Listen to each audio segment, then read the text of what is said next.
Assalamualaikum warahmatullahi wabarakatuh. Perkenalkan, nama saya Anggun, saya dari kelas O2. Di sini saya akan menjelaskan pendapat saya tentang kepemilikan perusahaan apa yang cocok untuk menggunakan bisnis startup teknologi.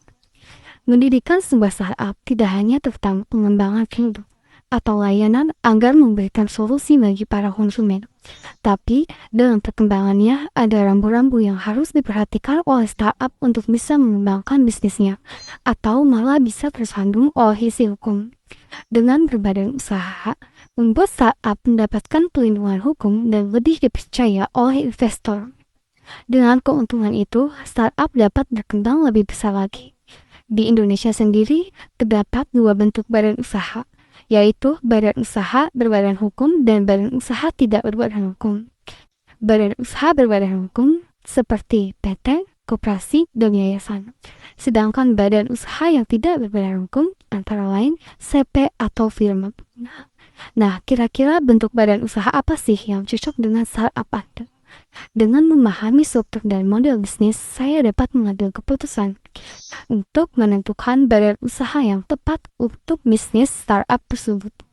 Umumnya, badan usaha yang digunakan dalam mengembangkan bisnis adalah PT atau CP. Sehingga, mempertimbangkan bentuk badan usaha yang cocok untuk startup, perlu memperhatikan karakteristik dari PT dan CP berikut ini. Pertama, PT atau perseroan terbatas. Pendirian PT dilakukan minimal oleh 2 orang atau lebih dan harus menyetorkan minimal 25% dari modal dasar. PT memiliki tanggung jawab terbatas, artinya jika PT mengalami kerugian, maka tanggung jawab pemegang saham hanya sebatas saham yang disetorkan saja, sehingga kerugian pada PT tidak akan memengaruhi harta pribadi. Dalam hal untuk menarik investor, PT lebih diminati daripada CP karena struktur PT yang terorganisasi dan transparan.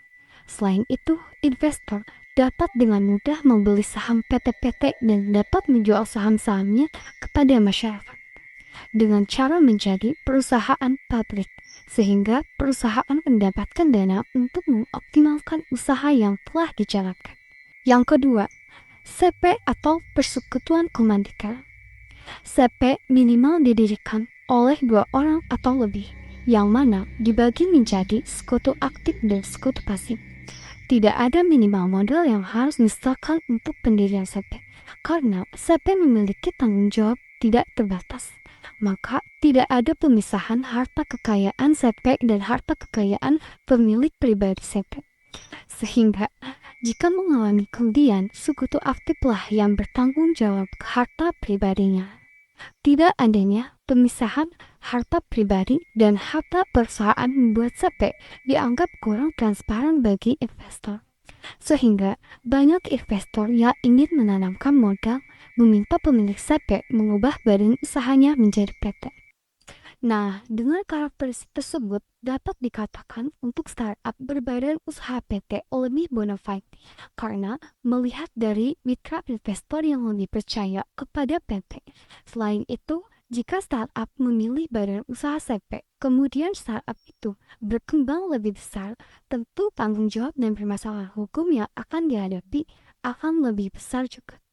Yang mana startup dipaksa dalam situasi dan harus mengubah badan usaha CP menjadi PT, sehingga pemilihan PT sebagai bentuk badan usaha startup dinilai lebih bona fide dan dapat dipercaya karena dapat mengoptimalkan pengeluaran anggaran untuk prosedur pendirian badan usaha startup. Oke, jadi kepemilikan perusahaan yang cocok untuk menggunakan bisnis startup adalah PT. Oke, sekian presentasi dari saya. Mohon maaf bila banyak kesalahan karena saya masih dalam tahap belajar. Oke, terima kasih atas perhatiannya. Wassalamualaikum warahmatullahi wabarakatuh. Bye-bye.